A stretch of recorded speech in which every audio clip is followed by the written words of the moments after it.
يا أيها الذين آمنوا كتب عليكم الصيام كما كتب على الذين من قبلكم لعلكم تتقون. بسم الله الرحمن الرحيم. الحمد لله رب العالمين، والصلاة والسلام على سيد المرسلين نبينا محمد وعلى آله وأصحابه أجمعين أما بعد.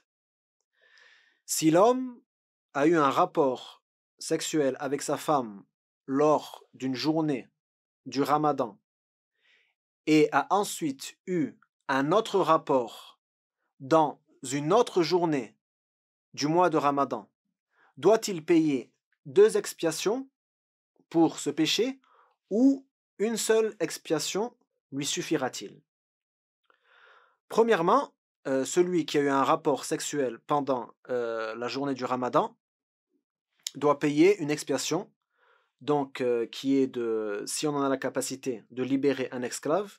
Bon, aujourd'hui, il n'y a plus la capacité d'appliquer le premier choix, donc on va directement au deuxième choix, qui est de jeûner 2 mois consécutifs, 2 mois d'affilée, 60 jours d'affilée. Ça, c'est le deuxième choix si on a la capacité. Et si on n'a pas la capacité de jeûner 60 jours d'affilée, dans ce cas-là, on doit nourrir 60 pauvres. On doit nourrir 60 pauvres. Et ça, c'est la réponse du messager d'Allah, sallallahu alayhi wa sallam, lorsqu'un homme lui a demandé que devait-il faire lorsqu'il avait eu un rapport sexuel avec sa femme durant la journée du mois de Ramadan. Et ce hadith est rapporté par Abu Huraira radiyallahu anhu. Donc les érudits musulmans sont tous d'accord que si un homme a un rapport sexuel avec sa femme durant la journée du mois de Ramadan, il devra payer cette expiation.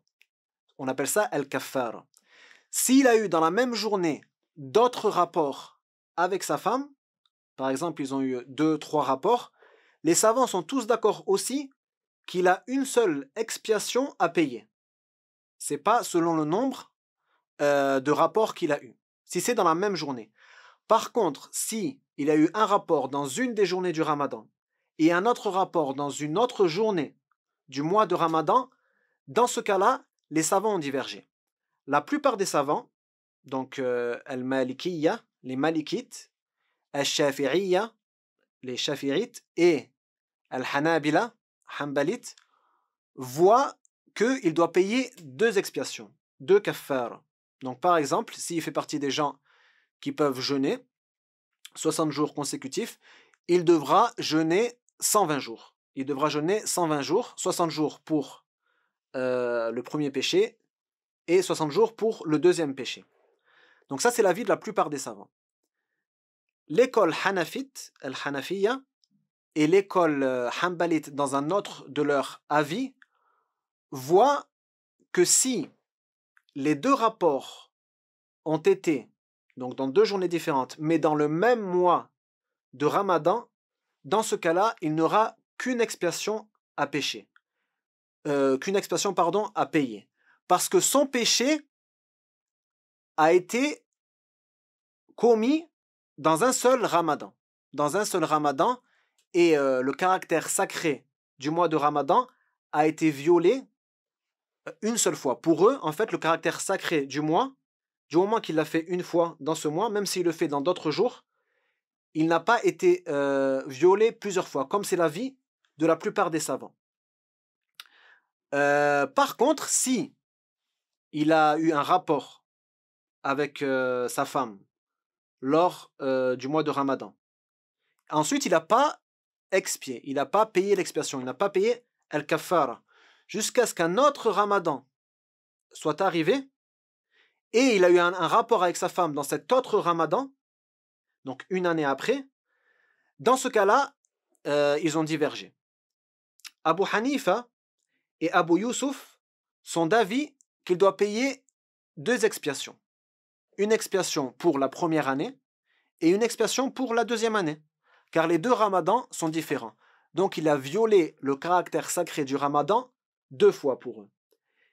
Et Mohammed ibn al-Hassan, et c'est c'est un des avis dans le mazhab de l'imam Ahmed ibn Hanbal, voit que si il n'a pas payé son expiation jusqu'à ce qu'il lui arrive cela, il aura dans ce cas-là aussi une seule expiation à payer. Dans tous les cas, par précaution, il faut mieux choisir l'avis de la plupart des savants et c'est ce qui est apparent dans le hadith de Abu Huraira lorsque le prophète sallallahu alayhi wa sallam a cité Khisal al-Kaffara, donc les 3 expiations que l'on doit payer. Si on a la capacité, si on n'a pas la capacité de payer la première, on doit se diriger vers la deuxième, et si on ne peut pas, donc on se dirige vers la dernière, qui est le fait de payer 60 repas pour 60 pauvres. Wallahu a'lam. Allahumma salli wa sallim ala nabiyyina Muhammad.